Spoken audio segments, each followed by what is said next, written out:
नमस्कार मित्रों, मैं हूं आपका मित्र योगेश गौड़ एडवोकेट और मेरे YouTube चैनल आपके वकील में आपका हार्दिक स्वागत है। मित्रों, मनुष्य एक सामाजिक प्राणी है और सामाजिक प्राणी होने के नाते हमें समाज में तथा परिवार में अनेक कर्तव्यों तथा दायित्वों का निर्वहन करना होता है, जैसे संपत्ति का लेन देन, शादी विवाह, व्यापार, निर्माण कार्य आदि।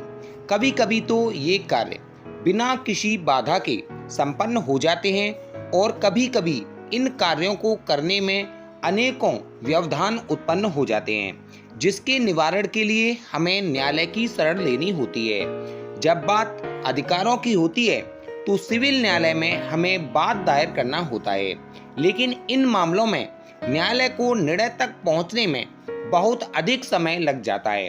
तो आज की वीडियो में इसी बात पर चर्चा करेंगे कि जब कभी कोई व्यक्ति किसी कार्य जैसे निर्माण में बाधा, व्यापार में बाधा, संपत्ति में बाधा या हमारी संपत्ति पर अवैध कब्जा करे तो हम स्टे के माध्यम से हम उसे केस के प्रथम चरण में ही कैसे रोकें।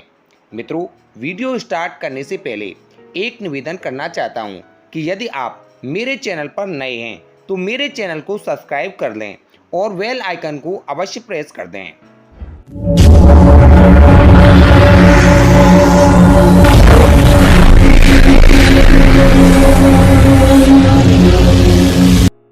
व्यक्ति हमारे अधिकारों का हनन करता है तो सर्वप्रथम हमें सक्षम सिविल न्यायालय में बात दायर करना होता है और बात दायर करने के साथ ही सिविल प्रक्रिया संहिता 1908 के आदेश 39 नियम 1 व 2 के अंतर्गत एक अस्थायी निषेधाज्ञा अर्थात टेम्पररी इंजंक्शन की एप्लीकेशन देनी होती है।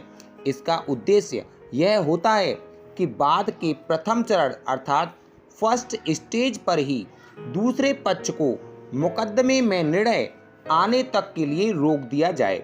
इसी को सामान्य भाषा में और आम बोलचाल की भाषा में स्टे ऑर्डर कहा जाता है। इस प्रार्थना पत्र की सुनवाई बात दायर करने के दिन ही हो जाती है। यदि न्यायालय की दृष्टि में मामला सही तथा दूसरे पक्ष को बिना सुने स्टे किया जाना उचित माना जाता है तो न्यायालय कारण उल्लिखित कर इंटरिम स्टे ऑर्डर पास कर देता है और दूसरे पक्ष को बाद तथा आदेश के संबंध में तत्काल सूचना कर देता है और दूसरे पक्ष को उपस्थित होने पर दोनों पक्षों को सुनकर पुनः अस्थायी निषेधाज्ञा अर्थात स्टे के प्रार्थना पत्र पर आदेश पारित करता है। यदि प्रथम दिन न्यायालय स्टे के लिए मामला सही नहीं मानता है तो दूसरे पक्ष को नोटिस जारी करता है और उसके उपस्थित होने पर स्टे एप्लीकेशन पर सुनवाई कर जो वह उचित समझता है ऑर्डर करता है। अब बात करते हैं कि न्यायालय किन किन परिस्थितियों में बाद में विचारण के दौरान स्टे ऑर्डर पास करता है। इसके लिए वादी अर्थात जिसने मुकदमा दायर किया है वो 3 तथ्य न्यायालय के सामने साबित करने होते हैं। नंबर 1, प्रथम दृष्टया मामला अर्थात प्रारंभिक रूप से बाद उसके पक्ष में है।